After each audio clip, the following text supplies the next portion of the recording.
The gods of Olympus have abandoned me.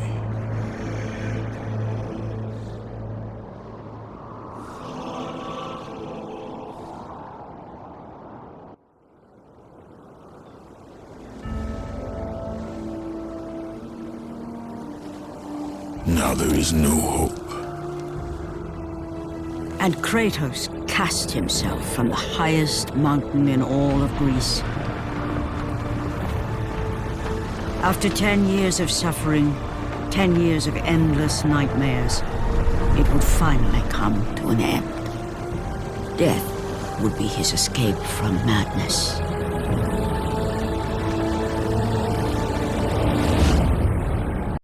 I've spent a long time talking about God of War 4 in this channel, and the impression some people might get is that it's the only game I like from the series, and that's simply not true. I'm 24 years old and I've been a fan of the series since the age of 10. And it all started with this intro. Other games made you jump through hoops attempting to teach you the controls of the game.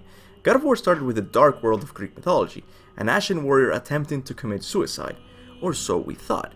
Recently I decided to read all 3 God of War novels. The reason it's taken me so long to do so is because I was afraid they would lack any new information about the series, and boy was I wrong! God of War 4's novel has so much additional information that I still need to cover for you guys. But today I decided to tackle the topic of Kratos' suicide attempt at the beginning of God of War 1. But most importantly, what the official novel has to say about it. But first, let's remember the reason why Kratos found himself at the edge of this cliff. Foul beast! I will send you back to the depths of Hades! The story of God of War 1 starts with Kratos battling the Hydra on the Aegean Sea. After defeating her, Athena approaches Kratos with his next task. And if I am able to do this, to kill a god, then the visions, they will end? Complete this final task, and the past that consumes you will be forgiven. Have faith, Kratos. The gods do not forget those who come to their aid. The visions he referred to are those of him mercilessly killing innocent people, and most importantly, the vision of him killing his wife and daughter. Given how painful they are, there's nothing he would like more than to be rid of them. But for some reason, Kratos assumed Athena was going to take care of the problem, when in reality she only said the gods would forgive his sins, not get rid of them.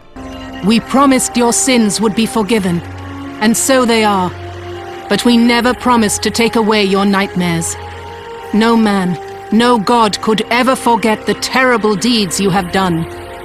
His realization of never getting rid of such visions led him to the edge of the cliff, and here's where I assumed he was simply trying to commit suicide, when it makes zero sense in a mythological setting. According to Greek mythology, or all of them, after dying your soul is still alive, so even if Kratos killed himself, he would still have to deal with his painful memories. So why did he try it anyways? Well, in the official God of War novel, this confusion is cleared up. Very early in the novel, we get the following paragraph. He has done more than any mortal could. He has accomplished feats the gods themselves could not match, but nothing has erased his pain. The past he cannot flee brings him to the agony and madness that are his only companions.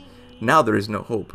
No hope in this world, but in the next. Within the bounds of the mighty Styx that marks the borders of Hades, runs the river Lethe. A draught of that dark water, it is said to erase the memory of the existence a shade has left behind, leaving a spirit to wander forever, without a name, without a home, without a past. I find this paragraph so interesting. I've always thought he was trying to kill himself. It makes me think what this wandering spirit would look like. I'm assuming something like the guys we see in Hades. And the thing is that the river is not made up, like many other details in the God of War universe. I did a little bit of research about this river called Lethe, and it turns out that within the underworld, there's a total of 5 rivers. The river Lethe flows from the cave of Hypnos, the god of sleep, and everyone who entered Hades was required to drink from its magical waters to forget their past. I know this is not a reveal of epic proportions, but it does shed some light on Kratos' character. Here's a man who has served the gods for 10 long years, and in return they only offer him forgiveness. The only way he can rid himself of the pain caused by his nightmares is by killing himself, waking up in the underworld, and drinking magic water to wander forever as a spirit who doesn't remember his past. It's been confirmed that he still has these visions. He has simply learned to live with them. We can see a little bit of his mental instability when he hallucinates about Athena.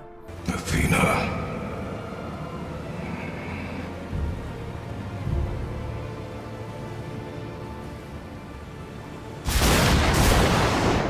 Get out of my head. I don't know what the future holds for the series, but reading about his desperation in the novel makes me feel really sad for him. I'm sure he won't go out by committing suicide, but I feel like there's only one way of ending this amazing character's arc, and I'm sure it involves a sacrifice of epic proportions. Iron Man style, if you ask me. I still haven't covered the topic of the image of the Jotunheim mural, and believe me, I'm dying to do so, but I'm still finding the right words to communicate my take on it.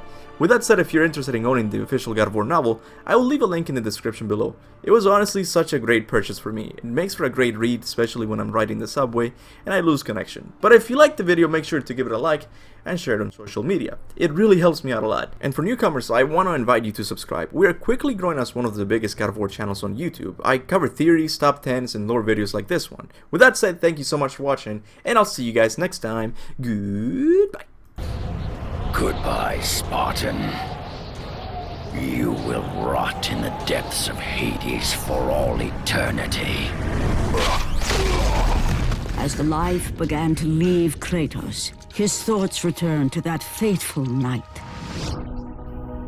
Even in death, the memories, the visions would not fade.